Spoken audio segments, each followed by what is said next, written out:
Now we need to accept, we need to go back and work a lot harder to accept what the reality is in our lives. So what allows people, men and women, to allow mediocrity or abuse or attract unhealthy relationship, jobs, people, places, or things in their life is because they don't accept reality.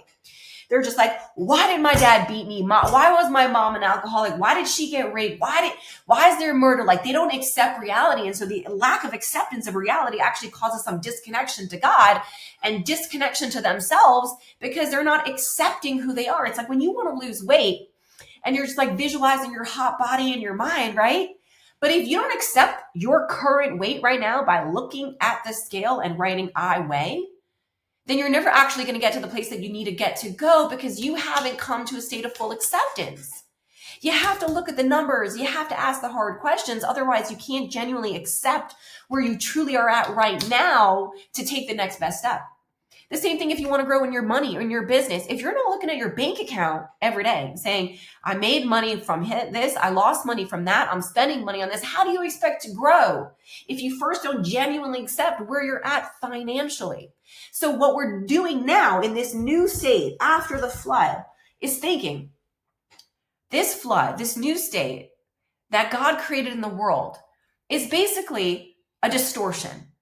I have to think not about what fruits come from my own initiative, but how do I first accept what was being bestowed upon me from above? And literally I'm quoting as I'm reading this powerful sikha, okay? So we have to shift away from fighting what is and who people are, y'all, for real. You want your relationships to get better, the past doesn't exist, and start accepting people for who they are and for who they're not. Yo, my mom is XY amazing at this, and she is not XY amazing at that.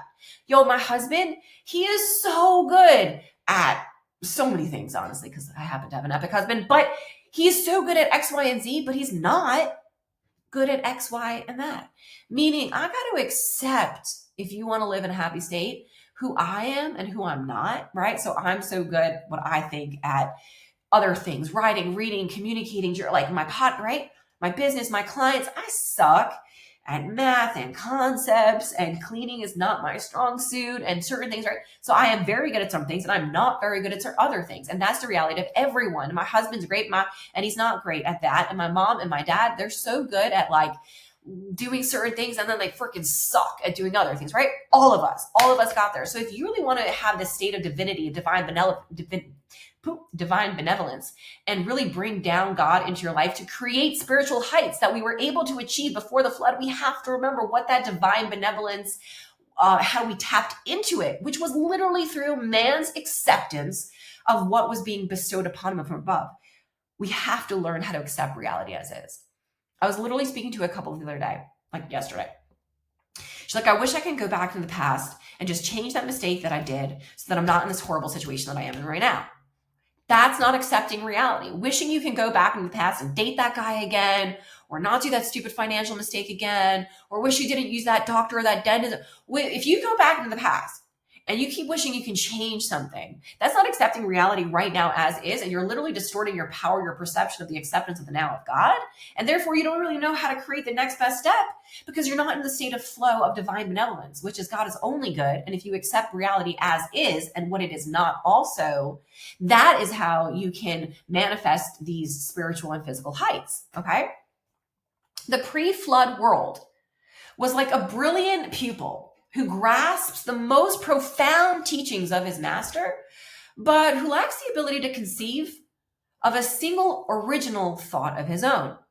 So once corrupted, once it had distanced itself from its master and disavowed its relationship with him, it lost the basis for its existence. When man ceased to respond, the world held no further use for the creator. So this is a really powerful thing that we need to understand. We have to ask the hard questions first. I was talking to my husband about this on Simchat Torah, on a holiday that recently happened. I was in temple, I was in shul, and I was like, so many people! Just listen to other people who have authority. And that's it. They're just like, oh, my rabbi said, my preacher said, my therapist said, my psychologist said, my psychiatrist said, the CDC said, my right? And it's like, well, did you ask who created the CDC? Because I'm pretty sure he was a sick psychopath who actually only developed this entire CDC to consistently allow things that he was doing that was very unhealthy, right? No one asks who created the CDC because it didn't exist all the time. It was literally here and then not here. Someone had to create. Someone had to create it. Who created it? Was he healthy? Was he moral? What was his intentions? Why did he create it if it didn't exist before? What purpose and function does it really have? Who's funding it all? Which means they answer to the funds, right? No one asks the question. There's like, well, the CDC says.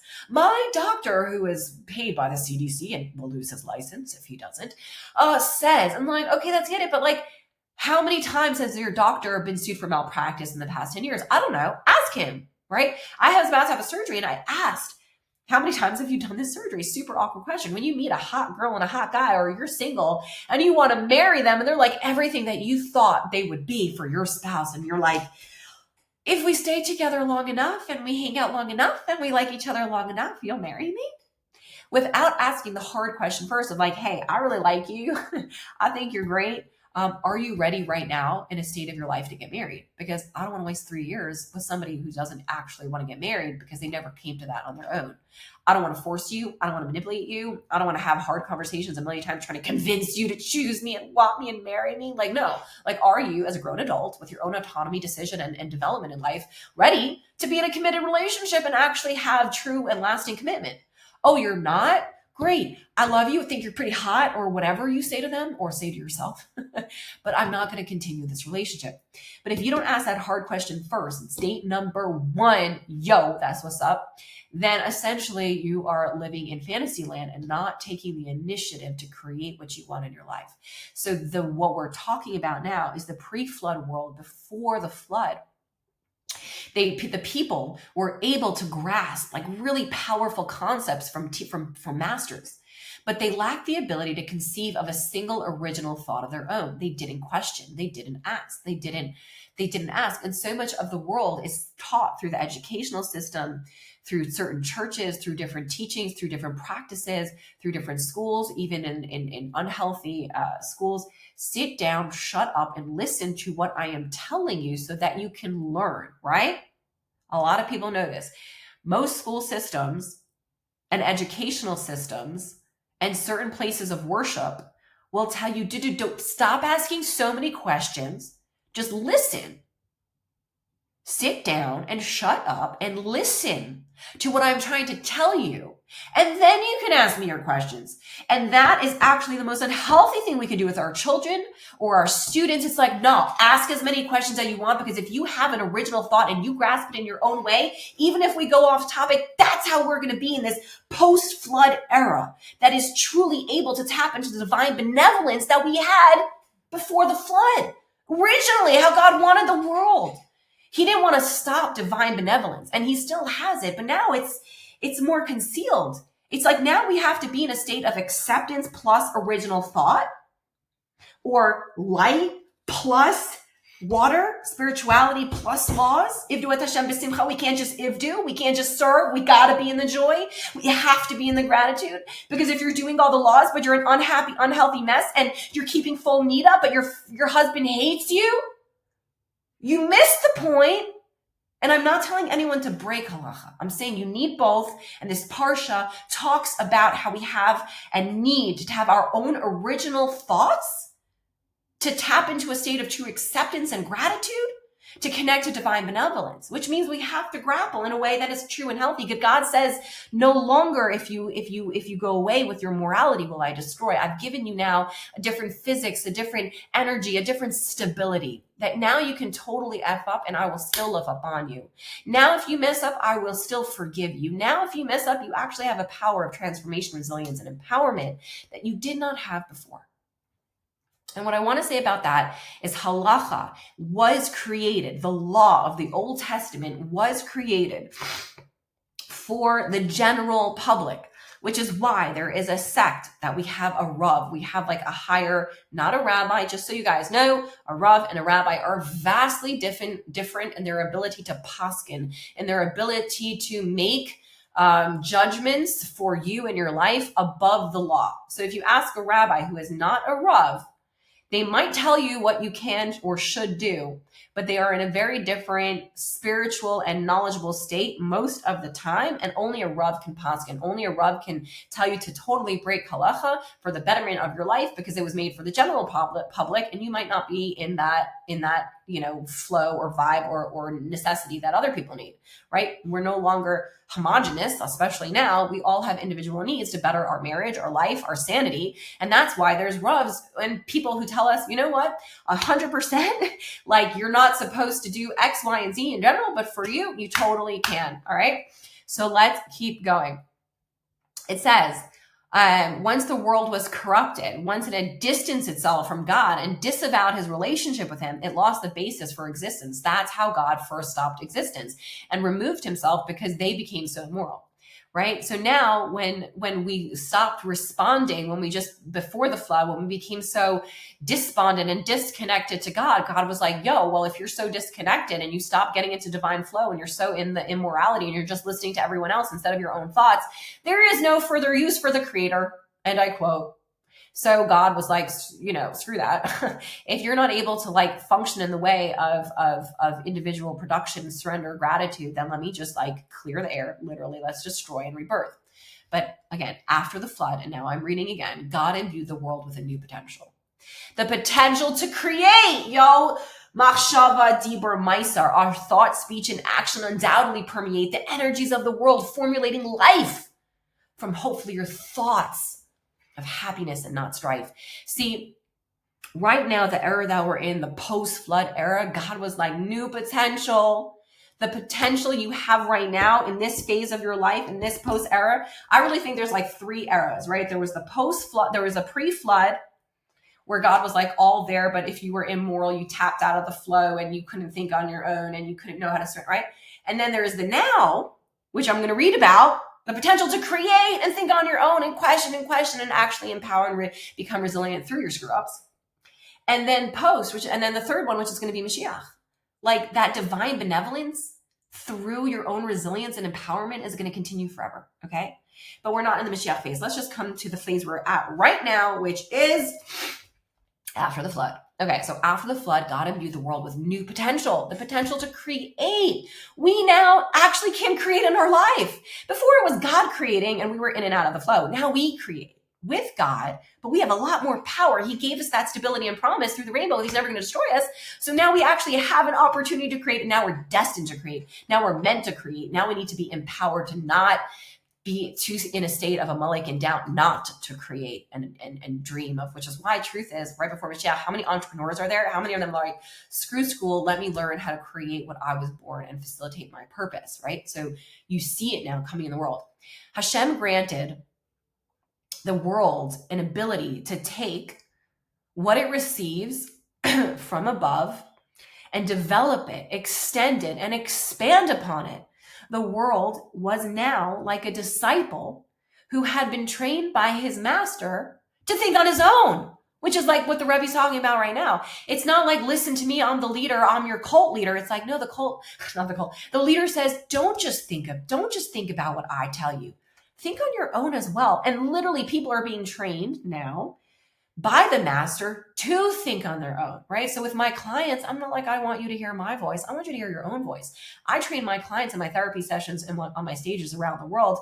Don't just listen to my voice. Get to know your own voice. Get to know God's voice. Get to know your intuition. Stop listening to your mother, your father, your preacher, your pastor, your therapist, your rabbi. Like, what do you say? What do you want? What do you feel with connection to God? Where's your voice? And that is a true leader. A leader doesn't create sheep and followers who are blind. They create more leaders to add so much more light to the world because they're imbuing people with their own empowerment and autonomy to create positive good. The world was now, like, I'm just going to repeat that. Okay. So we just said that, to take ideas which he learned and apply them to new areas.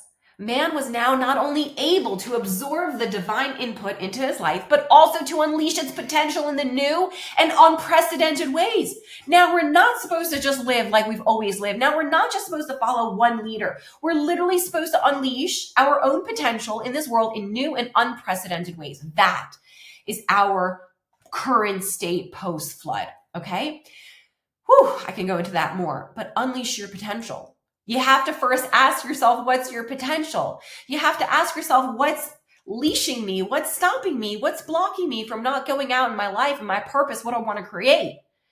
If you don't even ask yourself a question, then you're not having the power that God created the world as is right now to unleash, because you're still shackled to what other people said you should do. What should you do? Ask yourself and unleash your potential with creation to God. That is the potential that we have right now.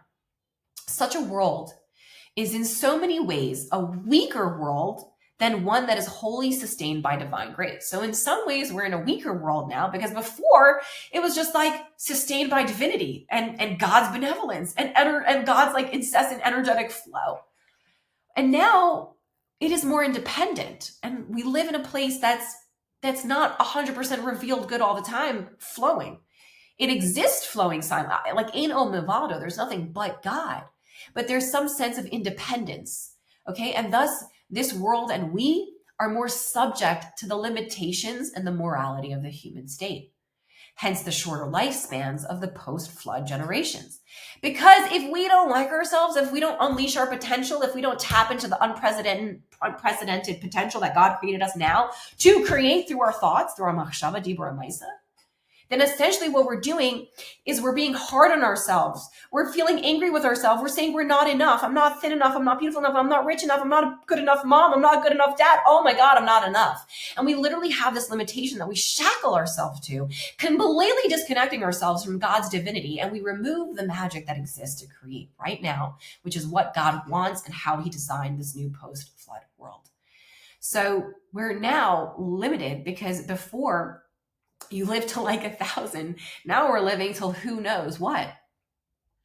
And why people pass away now a lot of times is through dis-ease. And dis-ease is essentially tumors and unhealthy things that are created through stress, which is stress, if you break it down, are to negative emotions stored in the body, which create tumors. Traumas that are unleashed and unhealed, which means acknowledged, forgave, and released, literally stay in our body and create and wreak havoc on our bodies. Because now, before, there was just immorality without shame and awareness. There was immorality without connection to God. There was like, there's God in immorality, but there was no shame and guilt. Now we have so much shame and so much guilt, feeling that we're less than and completely not fully lovable, that we allow mediocrity in our life. We allow the doubt to stop us from taking massive action to create and fulfill our potential.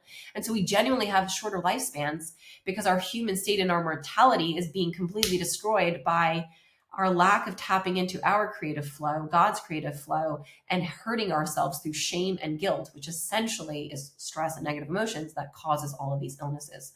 And if you want to learn more about that, check out Louise Hay and Joe Dispenza.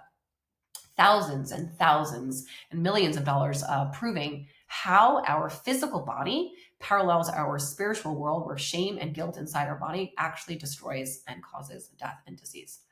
Okay. So, but in the final analysis, such a world is more enduring.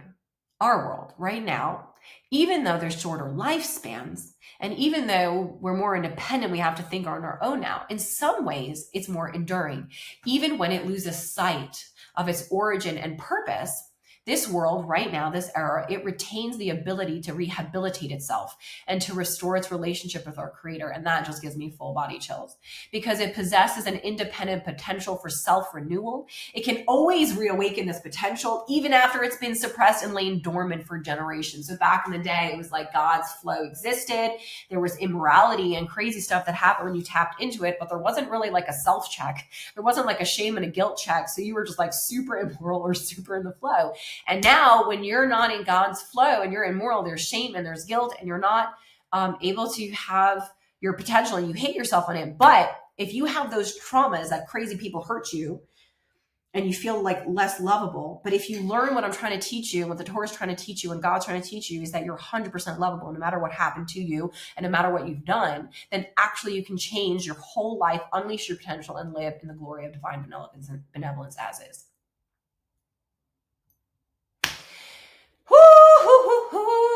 Now the world possesses the potential for self-renewal.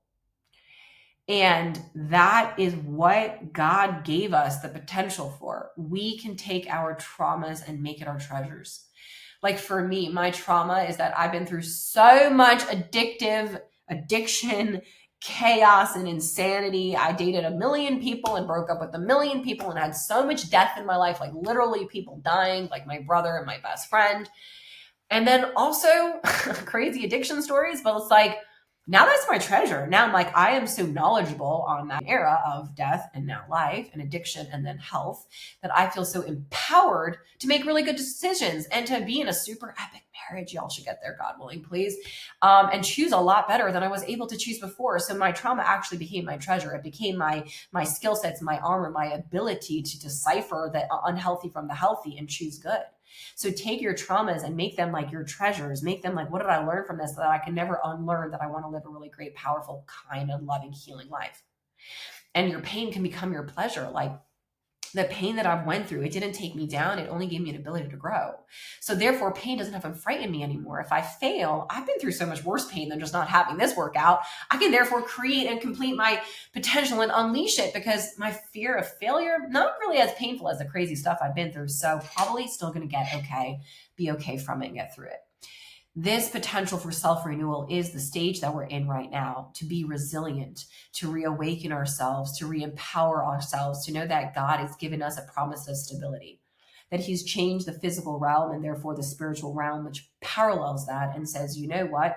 People are not like always going to do good. Like they're just not. But now I promise not to remove myself from you ever, based on what you've done or what has happened to you. Like you are still worthy of lovability 100%. You are 100% divine. You are 100% worthy of being loved as is. Last closing thoughts on this beautiful article. The rising mist from Schneerson, from Menachem Mendel Schneerson. The rainbow is the natural event that exemplifies the new post-flood order. Okay, there is a new order, a new energy. The rainbow is just that natural thing that exemplifies it. That like is the purest example of we're in a new state. Moisture, the water, the mayim, the Torah, rises from the earth to form clouds and raindrops, which catch the light of the sun. There's so much chassidus on the sun and sun rays, y'all, but which catch the light of the sun, the spirituality, the glow, the warmth that comes. So the moisture from the earth catches the light of the sun. A less refined substance would merely absorb the light.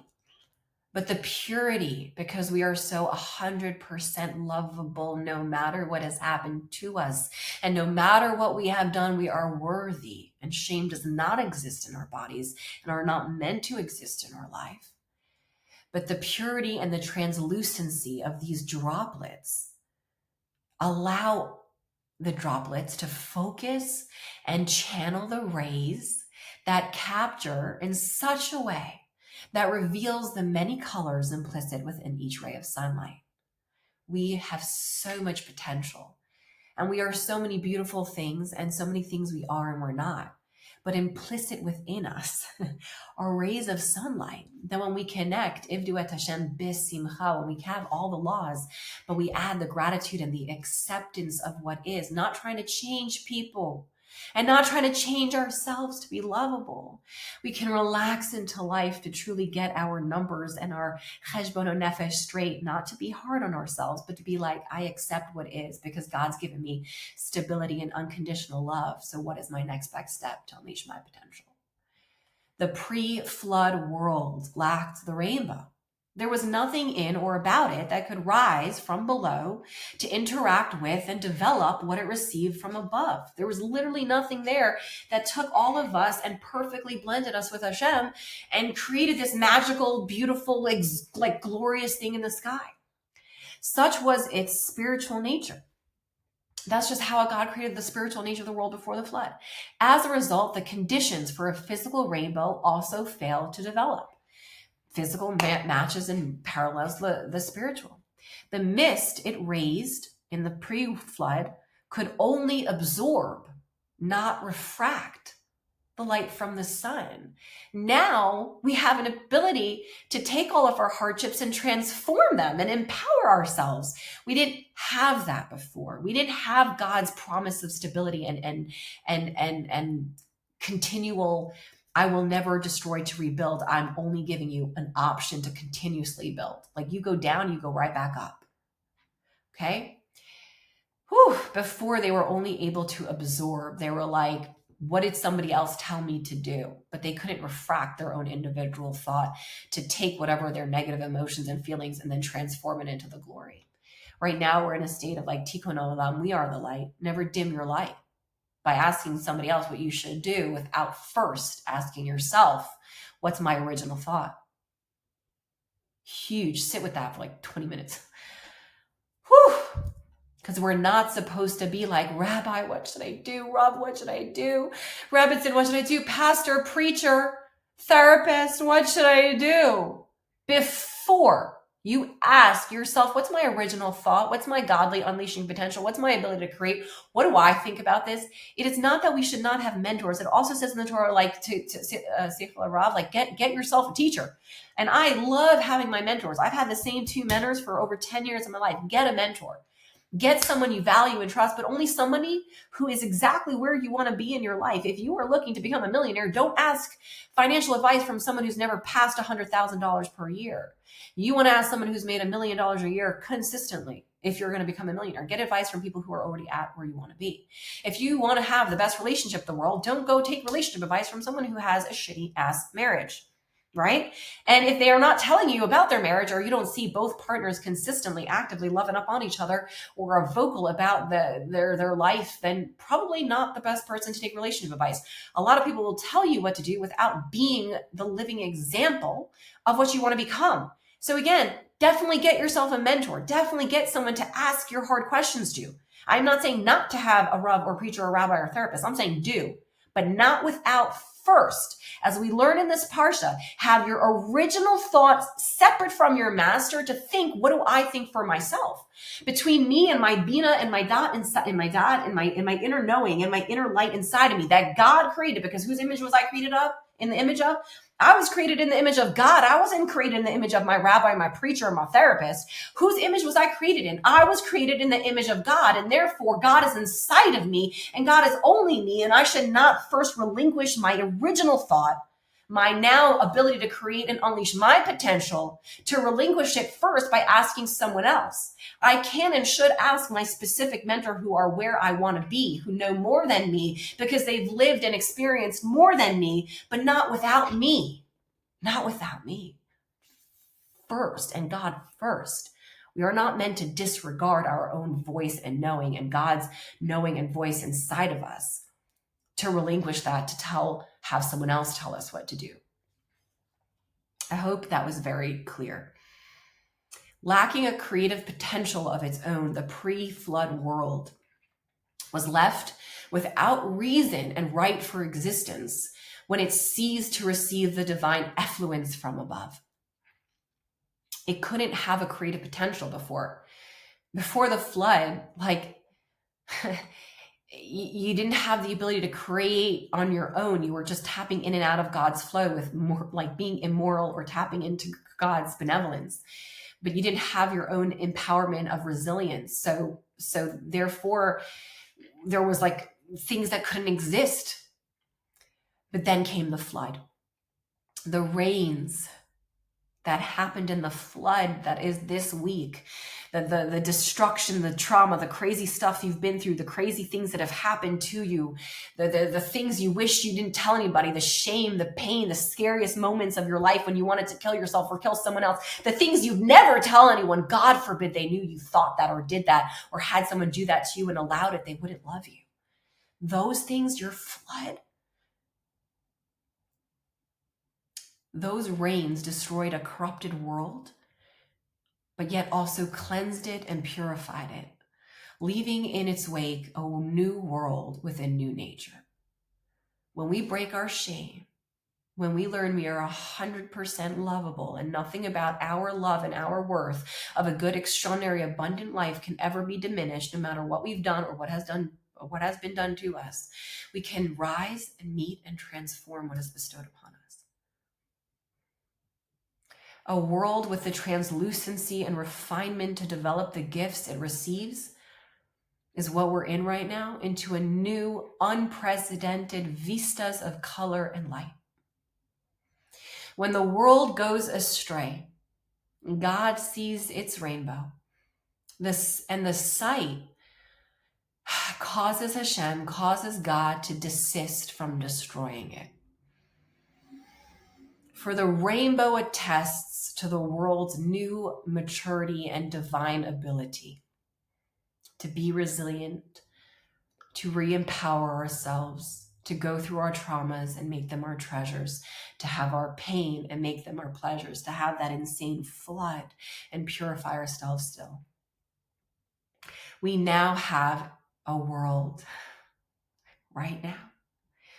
We have an ability to ultimately rise above our present lapses and rebuild our relationship with our Creator. On that note, I am Chaya Garcia, relationship expert and motivational speaker. I love you. God loves you. Stop hating on yourself for the things you haven't done yet or could do more. That is not the unleashing of the potential that Hashem created in this world. It is literally to just lapse and rebuild, lapse and rebuild, lapse and rebuild until we remember that the rainbow that exists is actually not a bad sign. It's not. If you believe in the Rebbe and Chassidut in the Old Testament and all of the meaning and the life that's been created by great, powerful people before us that have studied this at length more than maybe most of us will ever get to our lifetime, had the vision to say, look, it is not a bad sign. It is a sign that you need to unleash your potential. Because before God wanted to destroy the world because you left and stopped tapping into his divinity and gratitude and flow through being immoral. But he's changed that. He no longer wants to destroy and rebirth. Now you get to just lapse and rebuild. Now it's on you. Now it's not just about the masters and the energy of God. Now God's made you independent and more enduring. And even though we have shorter lifespans, it's because we're not tapping into the potential of loving ourselves completely and therefore holding on to shame and an emotional disconnect of not feeling like we could do more. But if you can just accept, which is that power to tap into divine benevolence and God's flow and godly true energy, accept yourself truly as is and as not, what you are not. And that's beautiful too. Accept others as who they are and who they're not. And they're still lovable and you should still love them. That is the way we can change and cultivate this world and bring Mashiach. May he come b'mehera b'yameinu amen, through our love and rebuilding of our own internal temple of light. May we always be containers of light and love as God created us for, so that we can love others genuinely, 100%, like we love ourselves. So I'm Chaya Garcia. This is the 100% podcast on Torah, Old Testament, new ideas originated from yourself and new feelings and lots of love. So let's go. Subscribe, like, share with your friends. Tell me what you loved, what you didn't love. How do you feel about unleashing your potential? What's the one thing you can do this year now that we're in new to unleash your potential? Let me hear it. Drop it in the comments below. I love you guys. Share, subscribe, and let's create good, more loving of 100%ness in the world. Peace.